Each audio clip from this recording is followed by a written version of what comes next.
again, I don't buy into that sort of stuff. You know, every game is a different challenge. You know, it's not like you start this game a goal up just because you won last week. I think if you fall into that trap of thinking that what you did last week is going to help you this week, it just doesn't work that way. I just thought, and to be fair to the players, it's the first time this year where I felt, especially in the second half, we just, you know, we're in the position we are because every week we've been really, really competitive in every aspect of the game, and you know, even in our losses, I've always felt like, you know, we hit certain markers in terms of, like I said, our endeavour and competitiveness, and I thought it was missing today in the second half, and that was disappointing.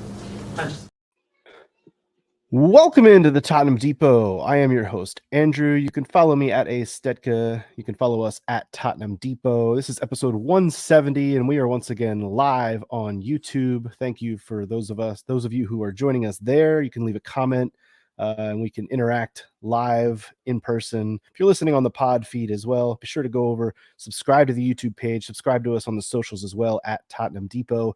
I've got Scott alongside. He is at Scott G. Bird. Scott, how are you on this fine Sunday?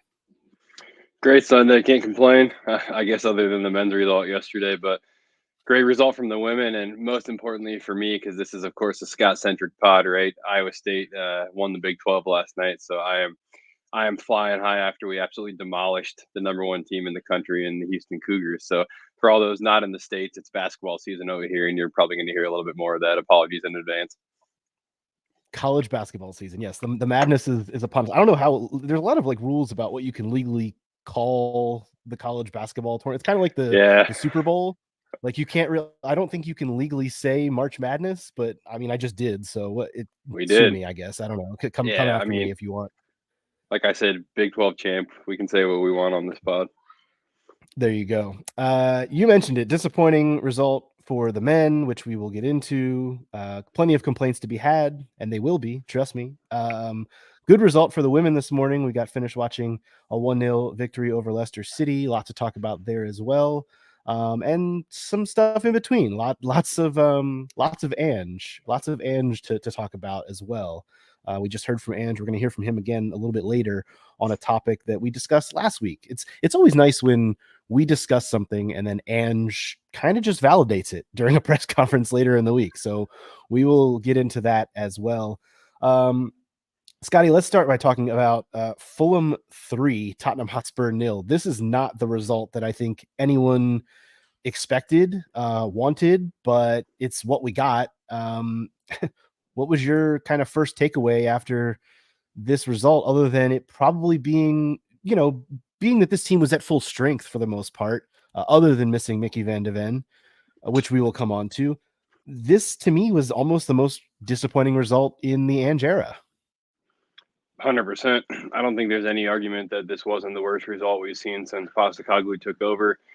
I think for me, and I don't mean to just scope out and give the whole take right here at the beginning of the show, but when I look at the match yesterday, there's been times where we stumbled this year, and we all know that Ange said there's going to be rocky moments, rocky roads along this path to where we want to be as a club underneath me, right? He's been very clear about that.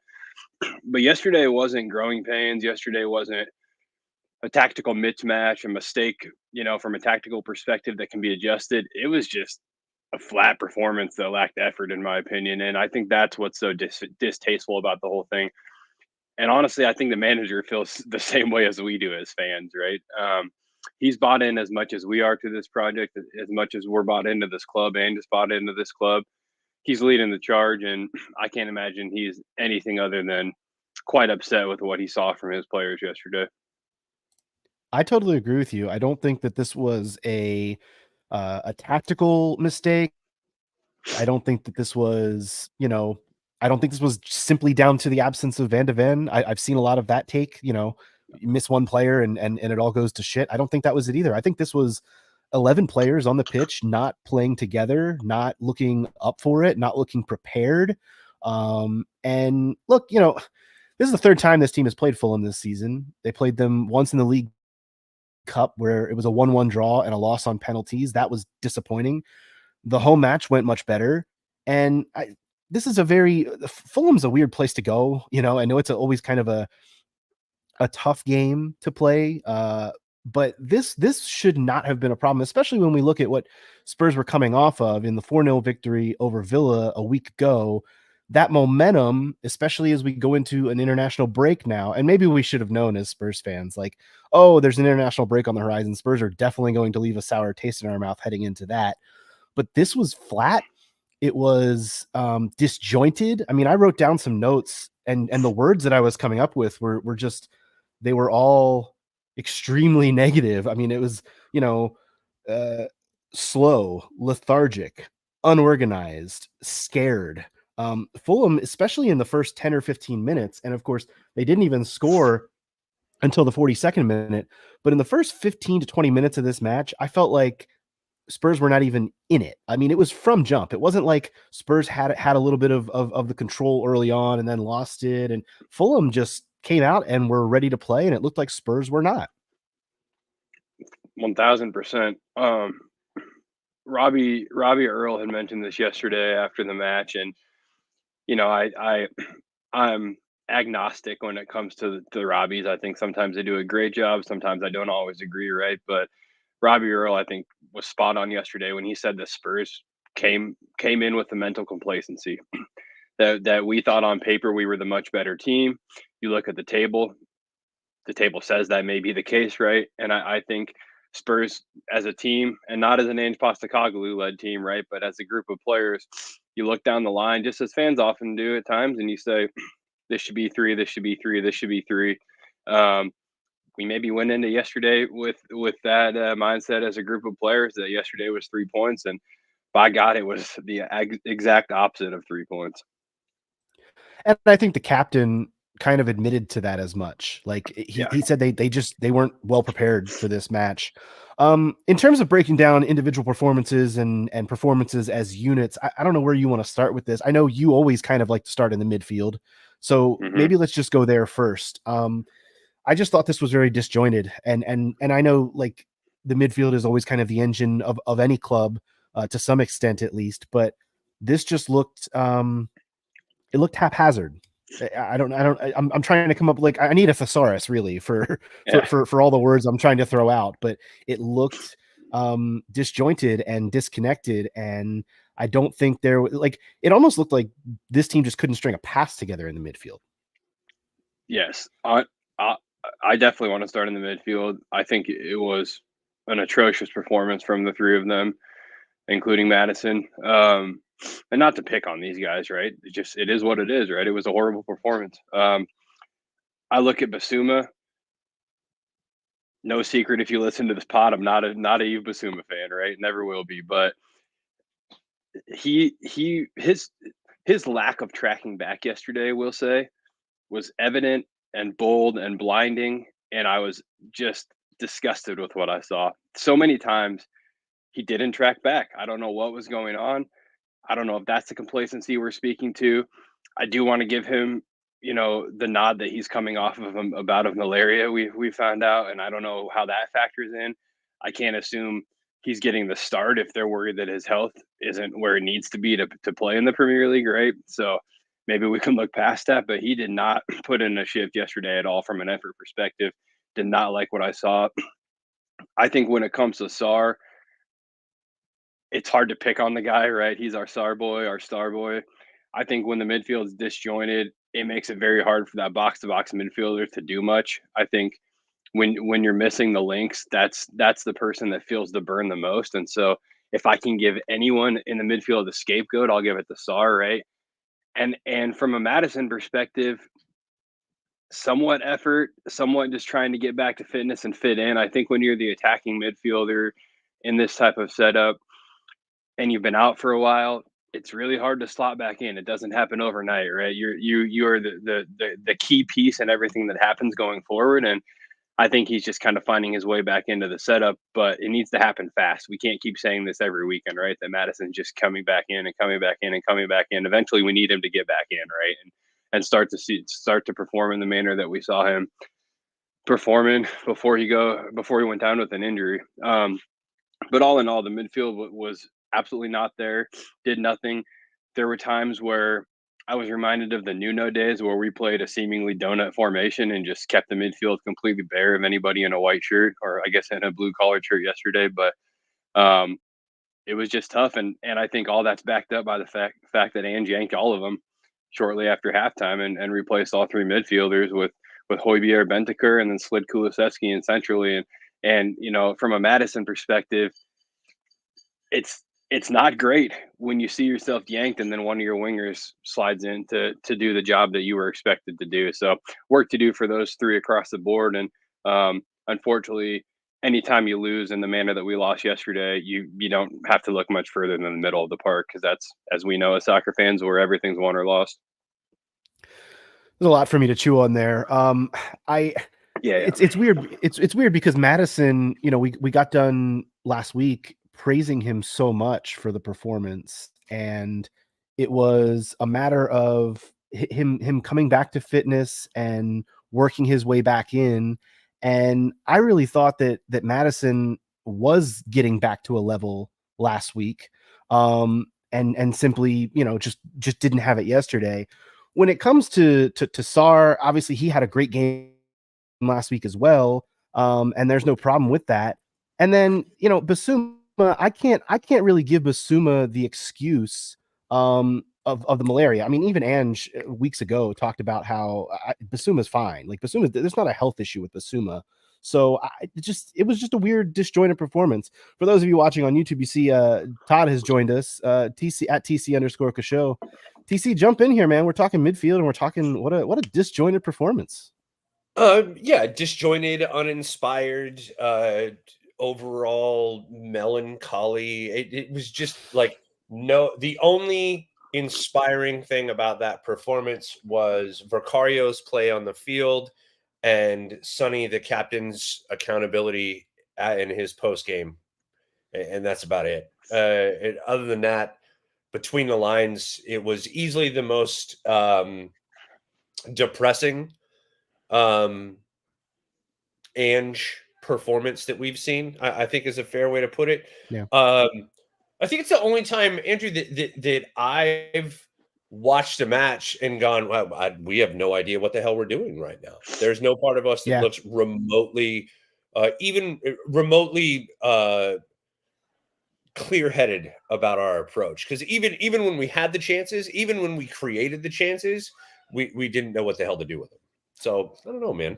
From a midfield standpoint, I didn't really see Madison didn't do anything that made me think that he had his wits about him, I guess is the best way to put it. He looked scared on the ball. He looked unsure off the ball. I was not impressed by his approach.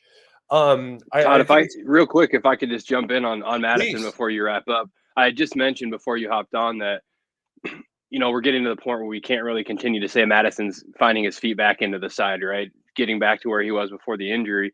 But to your point, I think what we're seeing from him is just a lack of confidence. I think when you're the 10 or behind the striker or whatever euphemism we want to use for the position Madison plays, it has to be instinctual. You don't have time to think on the ball.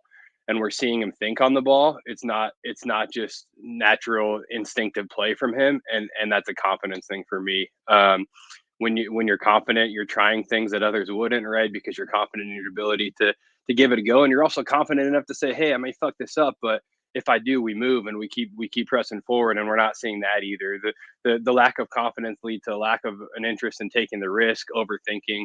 And for me, I think if I had to put Madison into one word right now, it is absolutely just overthinking on the ball. But I have every confidence in the world he'll figure it out. Yeah, I don't hate that take at all. But I agree, confidence plays a big part of it. It's also I really don't think, and you could see by the injury that he sustained, I don't think that ankle's really back to where it needs to be. I don't think that I don't think he's firing on all cylinders, and it's not working his way back into the side, Andrew. It's just he's professionally realizes his team needs him. He's one of the assistant captains. Like, he's got to be out there, but he's not. This is not the dude that we saw in the first 10 games of the season. Well, and he's also a player that gets constantly hacked down. Like, he's not a player that, is he's strong. He's fit. He's a 27-year-old, supposedly in the prime of his career, or maybe just beyond that. But like he gets hacked down constantly, and is constantly getting kicked in the shins. We saw it multiple times in this match. I do want to shift kind of to the defense, because I thought obviously the one change was a big one with Van de Ven going out, Radu Dragusin getting his first start, and this is where I'm going to be really careful about how I choose my words, because it's his first start. I'm not going to overreact to it. But I thought Radu Dragusin, simply put, was poor in this match. I thought he was positionally really unaware of what was going on. It looked as if it was his first start playing with this group and inserting into that lineup. And again, I'm not going to dig him out much further than that, other than to say that on at least 2 of the 3 goals, maybe all 3 of them, he looked lost. He looked out of position. And there were a couple of chances too where, I mean, there was one instance where Fulham didn't score but got a very clear chance where he was wide of Destiny Udogie defending, got beat, and then ran into Udogie trying to track back into a more central position. He was almost all the way out to the touchline trying to defend, like in a position where Udogie would have been needing to defend, and collided into him trying to come back into the center back position. It was just, and not to mention the passing was horrific. Like he did not hit very many good passes going forward. He seemed to have no connection with Udogie on that left side. So you made great points across the board. The biggest thing that I noticed in coming into this match, he filled in, admirably in the last match. Just get in there and do the best you can. But what I really learned from this match is how much of our offense is actually predicated on Mickey Van de Ven's ability to track back and not only close the gap, but then make the right pass out of that defensive pressure.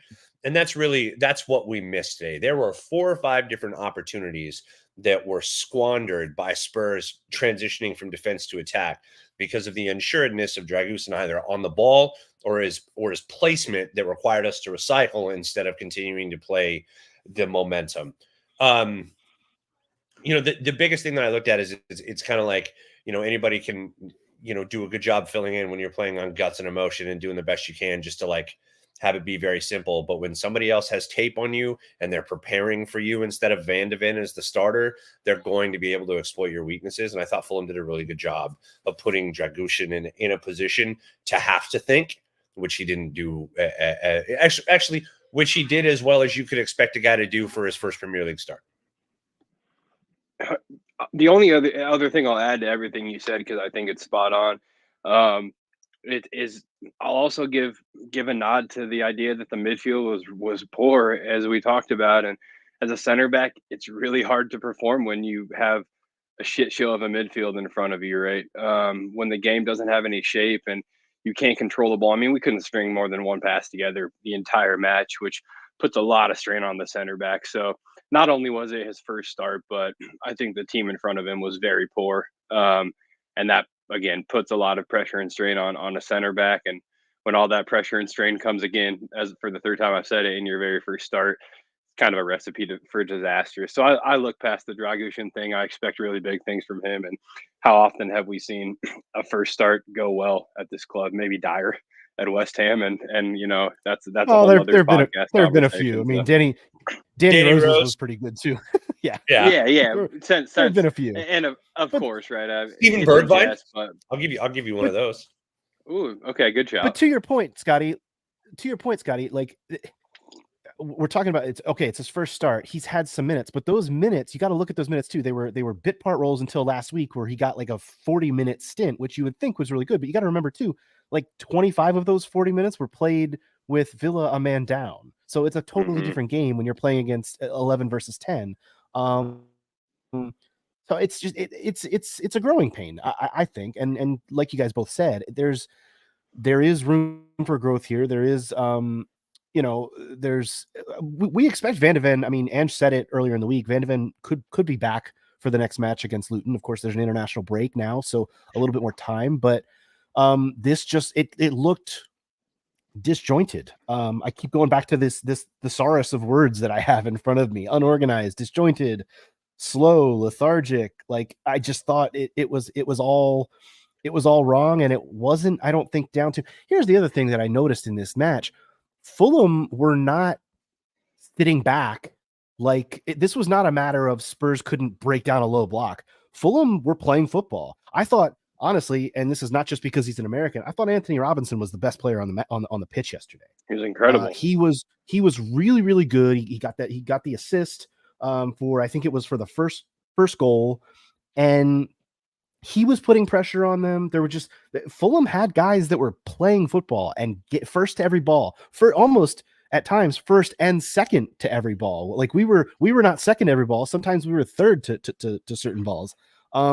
So I don't want to really like poo-poo the fact that Fulham played well and we played poorly. Like it's a combination of those things, but I just, I don't really know what else, we've kind of broken this down in terms of midfield defense. I don't know what else there is to say about the attacking trio up top. That there wasn't much for them to do because, as we've said, the midfield and defense couldn't string passes together to get them the ball, to get chances. When you look at kind of how this game broke down statistically, Spurs did produce almost as much XG as Fulham did, but you're talking about like a missed Brennan Johnson chance, a missed Timo Werner chance, like And those were really high percentage chances, and a missed Sonny chance in the first half. So, they were few and far between, though.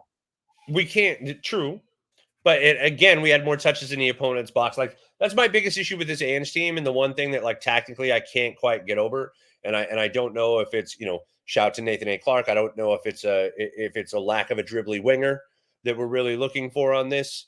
But we can't seem to produce chances from the amount of quality touches that we're getting in the opponent's box at the way that we want to. And then when we have the ability to produce said chances, we finish horridly unless we're sunny, right? Oh, and Richarlison had a chance that he Richarlisoned as well.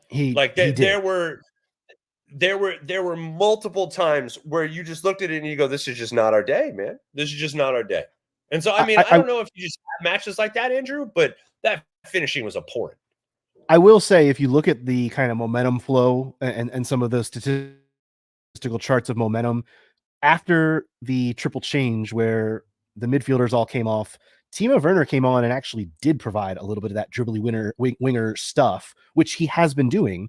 He provided width and pace out on the outside, and you started to see, now at that point you're already down 3-0. Like it's a tough road to hoe coming back from that deficit with only about 25 or 30 minutes left in the match, but there was a little bit of that dribbly winger stuff. So and I didn't think Brennan Johnson, replacing Brennan Johnson in that sense, he didn't come off until the 80th minute, so he moved over to the other side replacing Kulusevski. I thought the combo of those two, they were okay, but at that point you're down 3-0. You're climbing up a mountain at that point. So there's not really much else you can do.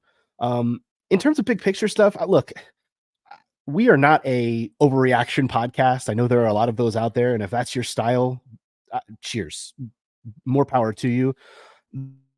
The overreactions we've seen in the last 24 hours or so since this match, actually less than 24 hours, are ridiculous, to say the least. I've seen stuff such as Ange needs to go, Dragic needs to be sold.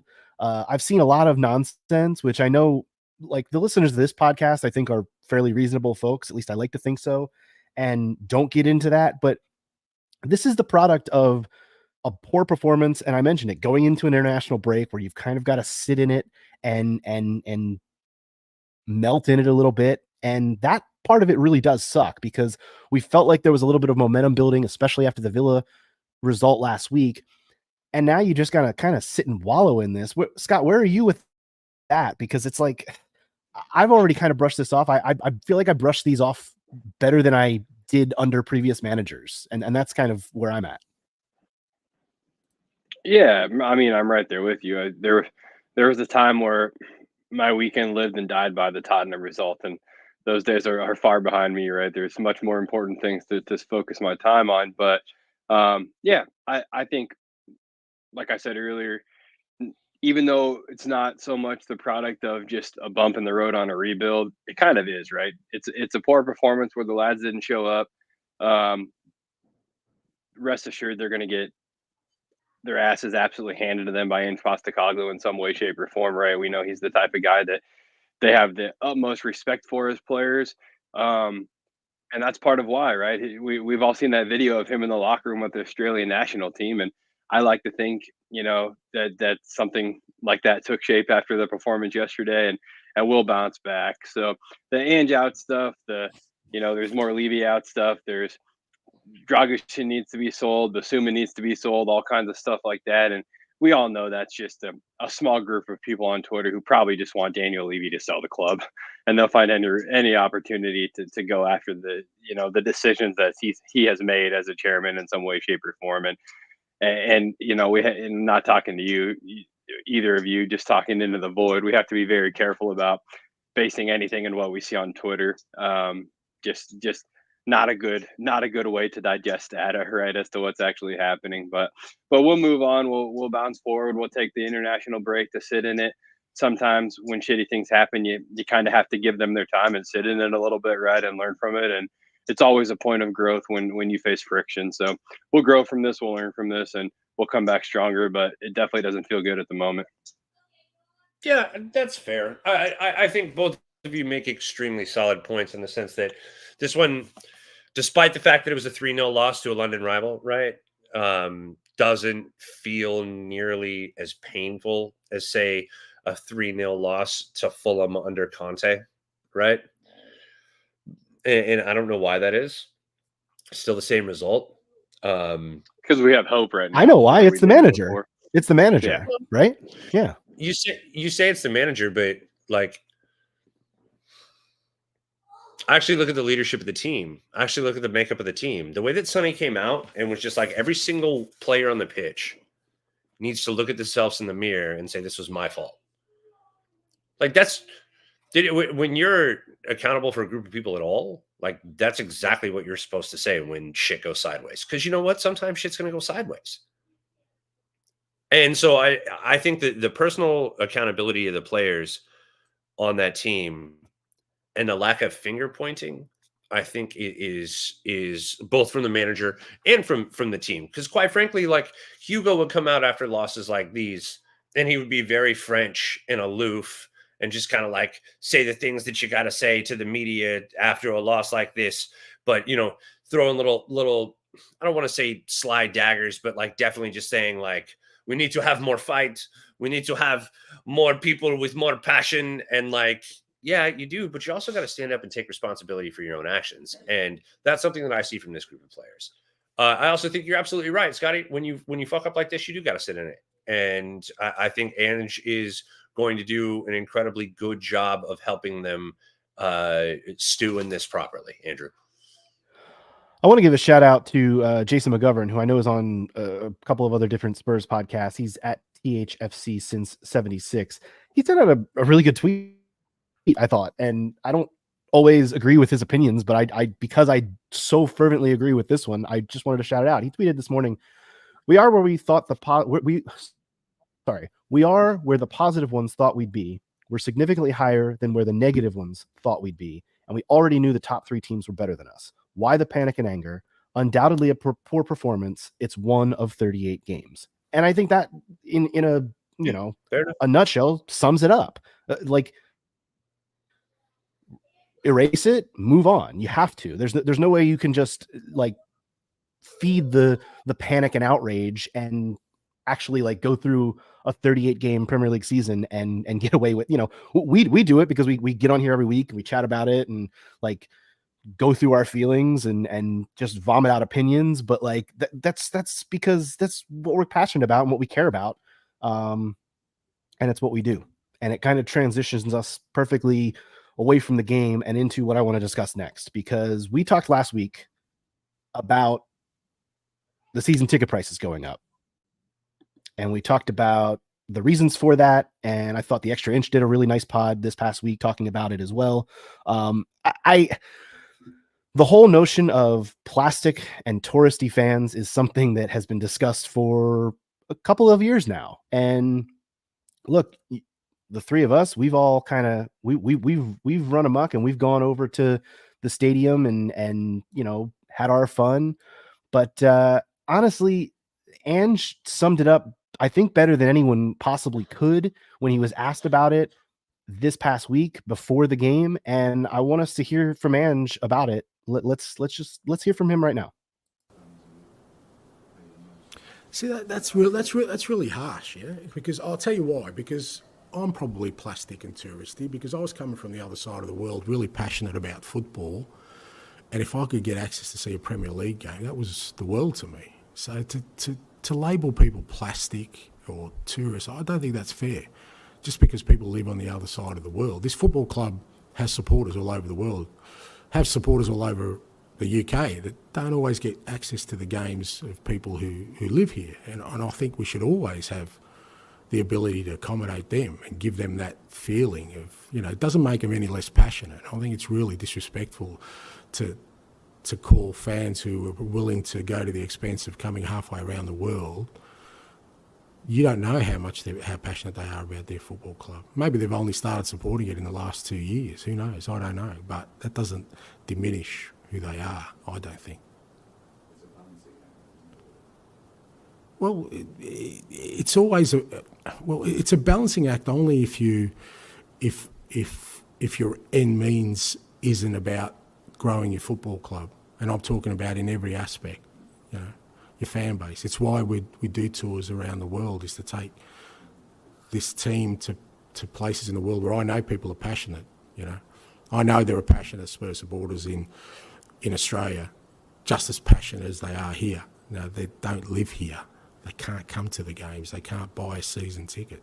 In fact, I've had friends in Australia who do buy season tickets and can only get here a couple of times a year because that's how passionate they are. So it's as long as your overall objective is to grow your football club, then I think you'll find the balance you need.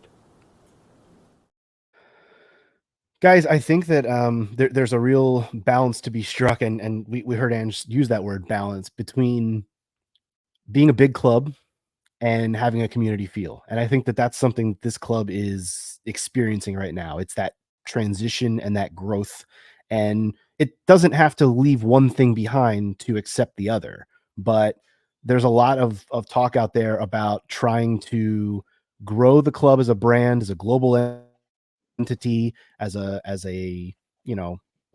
just we talk about it all the time. Spurs are known around the world because of the growth that they've had globally, as an attraction. We joke about all the time, like F1 and NFL and concerts and this and that. That all goes into this, but that also leads to a lot of other stuff that I think local fans and season ticket holder types of fans don't want. And we're seeing those kinds of things, I guess, butt heads a little bit. Scott, what's your reaction to what Ange had to say this week? I think Ange is spot on. And the only thing, I'll keep it short and sweet. The only thing I'll add to what you said is I've been talking about it for 5-6 years on podcasts around this club. If we want to compete at the top of modern football, it's going to change the essence of the football club. There's no way, shape, or form there's no way of avoiding that, is what I'm trying to say here. You cannot get around it. If you want to compete with Liverpool, if you want to compete with City, you have to change who you are as a football club in the modern day. If you want to support a local club with a community feel, it's probably going to have to be in League One, maybe the Championship, right? They're still out there. But for what we've been asking for 10 years as a club, now we're there, and it doesn't taste the same. And some people just don't like that, right? And you can't have it both ways. I guess I have to leave it at that, right? It's honestly as long and short as that. And to people who can't come to terms with that and can't come to grips with that, I wish them the best. People can feel however they want. They can think however they want. But the reality is the football club is not what it was 15 years ago, 10 years ago, even 5 years ago. But we want to compete, and that's what it's going to take. Dude, what I have to say on that is that it's extremely difficult for us halfway across the world to give an honest opinion on whether it was a better or a worse experience because, before, or because we weren't, it wasn't part of the fabric of our lives for the way that it was for a lot of fans that live around the corner. They didn't go to Spurs home. We didn't go to Spurs home and away for 15 years. But when you go over there and you stand in the number 8, you talk to people about, oh yeah, long before this was this, it was this. And people used to go around the bend and piss on, there was one spot where everybody went piss at the same point in time. And like everybody would stand, oh, this is where you stood if you had your can, and this is what you were doing. It was like, it was literally part of who they were as a community, as a society of football fans. And now that that's changed and it's replaced by big corporate entities and the club buying up all the things and the prices are going up, people that have seen the double, people that have seen the legends of the club, the Hoddles and the Sheeringhams and the Gascoignes, that have seen them live are now being priced out of season tickets because there's not like the inflation and the type of fixed living or fixed income living that people have had over there, they don't necessarily match up. And so now ticket prices are literally pricing out the fans that have been the fabric of this club for 50, 60 years. And we got to hold that space too, even though we're now a global brand and entity, Andrew. I totally agree with you. Go ahead, Scott. Yeah, I would also add that, first of all, Todd's exactly right. And I have sympathy for those who have seen their club from, the earliest years of their life up until now, and things have changed. I understand that can be frustrating. It can be challenging without a doubt. But if you have discontent in that sense, do not direct it at the club. Do not direct it at Daniel Levy. Do not direct it at anything other than, in my opinion, 2 things: globalization and social media, right? And we'll add a third in there in capitalism. But those 3 things have changed sports in general, especially social media. Everything is so accessible now, especially from the media perspective, right? These 3 things have fundamentally changed sports, and we are keeping up with the times. That's why I say earlier, if we want to compete in the modern game, we have to act like a club that's competing in the modern game. It's as simple as that. There's no way around it, right? So yes, it has fundamentally changed the club. Yes, I feel bad for the people who have had part of the like a holiness within their life for some of us, or some of them especially, right, who live over there, has been uprooted. I feel for them. It is what it is. There's just simply no way around it.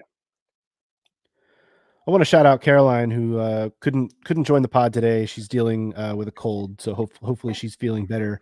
But she chimes in the comments here. I really think we have to challenge our idea of what community means. Those of us who follow the club from afar still feel like we're part of a community, gather together on match days, etc.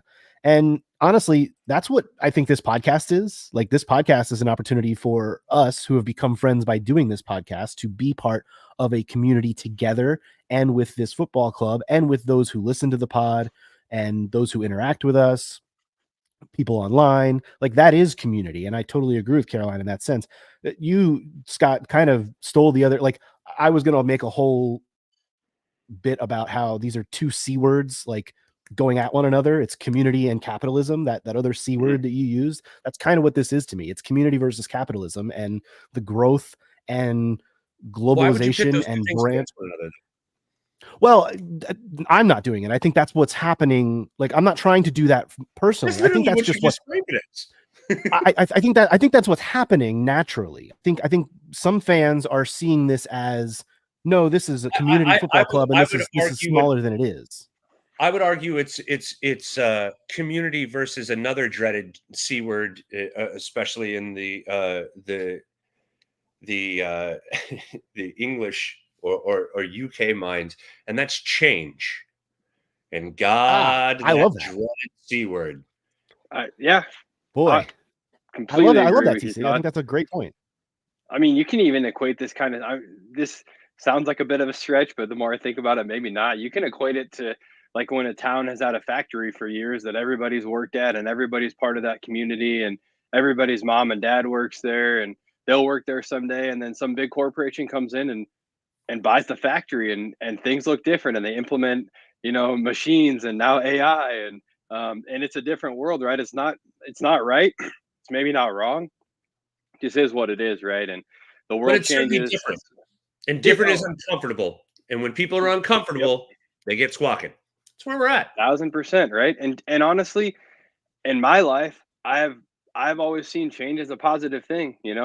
It's not always it's not always positive in nature what leads to change, but you can always find positive in change, right? We can grow from change. We can grow from friction. This is another example of friction. So yeah, it is what it is.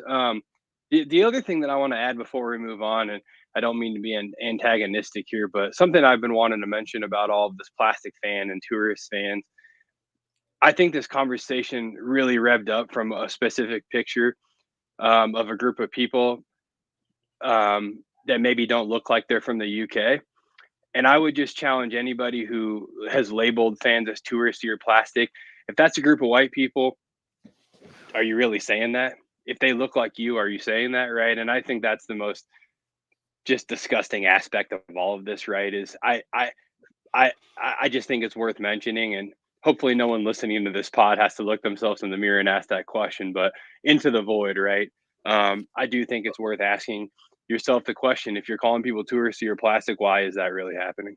The low-key Brexit tendencies of the UK football community is something that no one talks about, but has absolutely existed for as long as football has.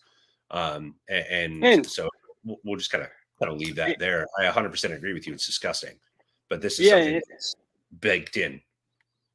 100%. And it's worth mentioning that, I mean, the United States is right there with it, 100%. but the UK is highly responsible for how globalization ended up taking form and taking shape across the planet, right? That's Again, true. as is the United States, so I'm not holier And than the thou. fucking Dutch. No, it's fine. I mean, basically white people. That's Honestly, a joke. I are don't the want to get reason, TC but canceled. That's what he's kidding. I mean, is it though? Guys, yeah, let's talk about some positivity that we saw on social media this week. I'm sure this topic is going to come up again, because it's an ongoing conversation, and I think it's an important one to continue to have and continue to grow. And TC, I love change. I do want to implement that. That's my third C word that I'm going to start to talk about. Well, there's other C words that we sometimes use too. We're going to leave that on the table. Chocolate? What's wrong with you people? I love chocolate. Listen, there were some positive social media things this week that if you didn't see them, I want to implore the listeners to go back and peek at. Spurs put out a video of Ange meeting with Owen at training this week, which is an absolute brilliant piece of just social media. Go check that out. It's a tearjerker. Yeah. Owen is, of course, the fan that Ange met earlier this year at the fan forum, brought him to training, brought him into his office, showed him the picture on his desk of the two of them from the fan forum. It was, God, I'm getting choked up just thinking about it. It was a beautiful moment. If you didn't see that, the other one is one that TC, I know, hit you really close, is Decky and the Players Tribune article that Dejan Kulusevski wrote, and there's a video with that as well. If you haven't seen that, what did you want to say about Decky? Because this was beautiful as well. Is it just kind of a beautiful story about him and his life and his struggle? So anybody who's listened to this pod for any length of time knows that I've absolutely the bona fide Decky stan around here. He's got my shout for player of the season just simply because he's such an integral part of what we do. But what I love about Dejan Kulusevski is his anything but traditional route to how he got here. And beyond the times that everybody wrote him off, says he wasn't good enough, said he couldn't, he talked about his time in Italy, where for the first time in his life, he heard people saying he couldn't play. He's too big. He's too slow. He's not fast enough. He's not quick enough. And the amount of resilience and candor that Decky uses about his resilience is something that I found very endearing. He's a very self-aware individual, is Dejan Kulusevski. And that comes across in everything that he does. Then it's in a lot of ways, it's very Swedish, but in Scandinavian in general, just kind of how matter of fact he is about things.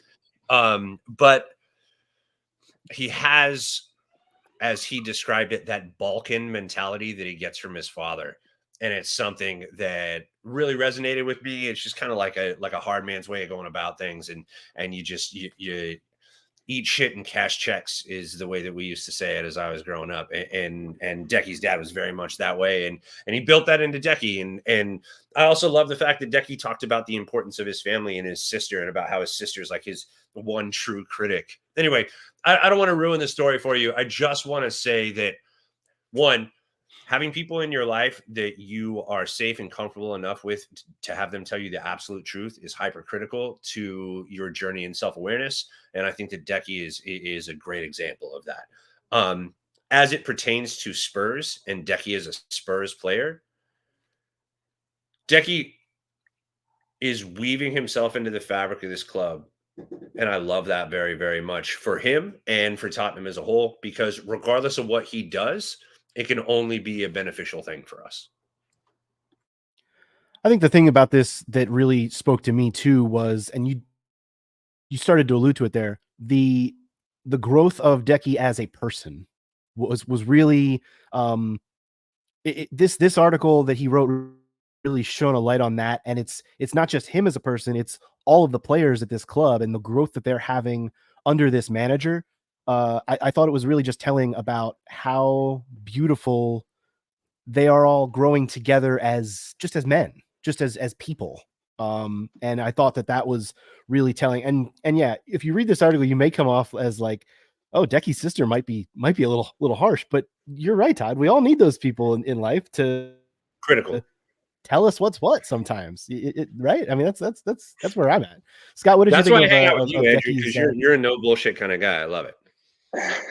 Hey man, I try to keep it 100 all the time. Scotty, what was your take on Decky's outpouring of love for what this club has given him? First, I'll say that I got a good chuckle out of this. A large account on Twitter, large Spurs following, had put out the tweet. We need Decky's sister in the locker room stat after the performance yesterday, and I thought that was fantastic. I think she would have done a fantastic job. But no, in all seriousness, I sat and cried at the end of that article. It really resonated with me. The biggest thing that I took away from that is Decky has a very calloused mind. When you suffer, your mind calluses, just like your hands do when you lift weights, right? It's suffering sucks, but it's also a crucial part of growth. And I can tell you that man knows how to suffer. And some people get to a point. I'm reading a book right now by David Goggins called Never Finished. It follows up a book called Can't Hurt Me. If you're interested in strengthening your mind, callousing your mind, whatever we're talking about here, I highly recommend those two books. Again, David Goggins is the author, Goggins. But suffering, you get to a point, these specific types of people where they crave the suffering. Runners who run ultra marathons, you don't do that unless you bask in that pain and the suffering that comes from that, right? And there are certain types of people who become very talented in whatever they do because they have that mentality. And I really think Decky is one of those people. I won't say anything more. Again, I don't want to give away any of this article, but you learn a lot about the ways in which he, not only was forced to suffer, but taught himself how to suffer in his journey to where he is now. And I think we have a very special player on our hands, not only from an ability perspective, but between the ears as well, which we all know is a huge part of being a professional athlete. I definitely encourage anyone and everyone to go check it out. The Players Tribune, written by Decky himself. And again, there's a video component to it as well, which you should watch. It's really, really quite beautiful. Gentlemen, before we get out of here, I do want to give flowers to Tottenham Hotspur women. A really crucial and big 1-0 victory this morning, Sunday, over Leicester City at Brisbane Road. This was honestly a match that was fun as hell to watch. It was up and down. These two teams are really, really evenly matched. And it's kind of cool because we're going to get to see these teams square off again in a few weeks in the FA Cup semifinal at Tottenham Hotspur Stadium. That was the draw this week after the big upset over Manchester City last week in the FA Cup. Spurs were drawn against Leicester. That game's going to be played April 14th at Tottenham Hotspur Stadium. But this was a fun one. There was a lot of lineup changes in this one. Martha Thomas has a hamstring injury, which I don't think anyone really knew about, but she's going to be out for a few weeks. So we got an interesting look from Spurs, especially in the midfield, where you saw Sumanen, Spence, Clinton playing in that midfield, and Matilda Vinberg. got her first goal for the club, first start, first goal. This came 2 minutes in. Jess Naz with a beautiful ball, a beautiful cross, finished. And then Spurs kind of just held on for 88 minutes after that. Had plenty of chances. Leicester did as well. It was up and down the pitch. Scott, I know you were locked into this as I was. What was your take on this performance? A 1-0 where you got the lead early and just kind of had to hold on the whole game. Yeah, I mean, from start to finish, we were the much better team, and I think it was a good example of the growth that we're seeing under Robert. I don't think last season we stack up to Leicester City in that way, right? So today was again just a snapshot of the growth we're seeing as a team over there. I thought Spence was fantastic in the midfield. I was surprised at the halftime substitution, but it sounds like maybe getting back to fitness or health or something along those lines, right? But I thought she was just electric in the first half, all over the place. Vision was fantastic. Touches were fantastic. Balls were played exactly where they needed to be played. The goal too, like you mentioned, it was just a great piece of team play. It started with Spencer at the back pinging a great ball to the left flank, and sometimes when you're on the wing and you face pressure, you turn around and play the ball back to the fullback, but we kept the ball central. We kept the ball progressing up the field, which I think shows bravery. And then again, like you said, the ball from Jess Naz was just on a plate, and Matilda had to finish that, and she did. So all credit to the team from start to finish. I thought Beth came on and did a wonderful job, and it's really, really promising when you see your captain, your star player, not starting but still coming on, in the whatever minute, 60th ish minute, and putting in a shift. It shows the mentality and the team cohesiveness is there. We could have scored a couple more goals too. So all in all, a wonderful performance, especially against a team that you're about to play in a cup semifinal, because mentally you walk into that cup semifinal and Leicester City has the taste in their mouth of just getting kind of played off the park, maybe not by the scoreline, but from the overall match played off the park by Spurs today. No, four wins and a draw in our last 6 against Leicester City, and I think that this sets up really, really well for that cup semifinal. Good shout, Scott. Scott, you also shouted Becky Spencer. I thought just a few of those saves that she was pressed into making were just incredible. And not only, like you said, the goal was kind of started by her pinging that ball. It was a counterattack type of goal really early on. It was brilliant. I also want to shout out Ash Neville. I thought she had a brilliant performance as well down that right side. And then I just, again, Jess Naz. I love that Jess Naz is getting these opportunities to kind of just cement herself in whatever attacking role she can find. I mean, she's kind of bounced around in different roles, whether it be out on the right. We saw her play more centrally today. Hell, the cross came from the left. Like she's kind of everywhere, and she's been really, really good and really, really crucial to, I agree, Scott. There were a lot more opportunities to score in this match, and it would have been nice to tack on 1 or 2 more goals, but the growth that this team is showing in being able to grab a 1-0, find some more opportunities, maybe not convert them, but still hold on to that result in the end, I thought was really, really crucial and really important. Spurs now find themselves in 6th in the table, and they are, there's not a lot of room to jump up. They're only, 4 points behind Liverpool for 5th, but they want to continue to grow this thing and grow on the table as much as they can for the rest of the season. But eyes are really going to be on that FA Cup semifinal in a few weeks, again, the 14th of April. And I just want to encourage Spurs fans to show out for that game. Like we saw, there's been a couple of WSL matches this past week. I know there was one at Stamford Bridge the other day between Chelsea and Arsenal, which that place was packed, and it would be so cool to see the Tottenham Hotspur Stadium jacked up and packed for an FA Cup. There's going to be an FA Cup semifinal at Tottenham Hotspur Stadium. Like you don't get to say that every day. So really want to encourage the fans that can to get out to that, because I think it's going to be a really cool environment and cool experience for folks here in a few weeks against a team that, is obviously beatable. And it's not like you're going to have to rely on some kind of big upset. Spurs are going to be the favorite in this match. So I hope they can get after it and go to it. That's a little bit in the future. Up next for Spurs women is a trip to Bristol City. That comes next Sunday, the 24th of March. Spurs won 3-1 earlier this year on October 8th in WSL play. Also beat Bristol City 3-0 in the League Cup back in November. So another opportunity to get going. Caroline wants to chime in and say that Becky was the player of the match and Jess a close second. So I agree. Becky was incredible. And I want to keep heaping praise on Jess Naz because I think she's provided, in the absence of Beth England and Martha Thomas now, Jess Naz has provided the offensive spark for this team to get enough going to get results. And I think that's really crucial.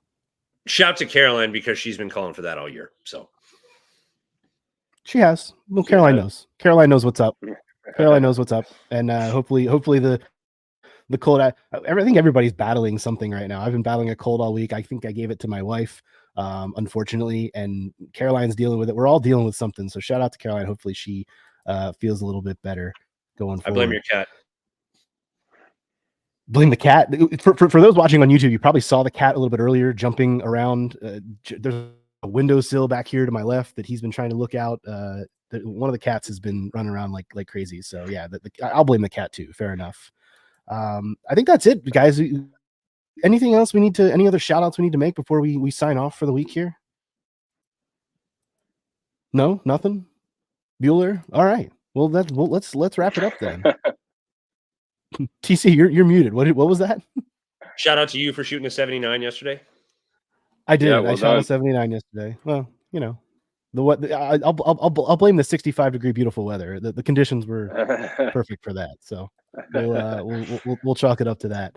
All right, guys. I think that's going to do it for this week on the Tottenham Depot. You can follow Todd at TC_Kasho. You can follow Scott at Scott G Bird. Follow me at A Stedka. Follow us at Tottenham Depot.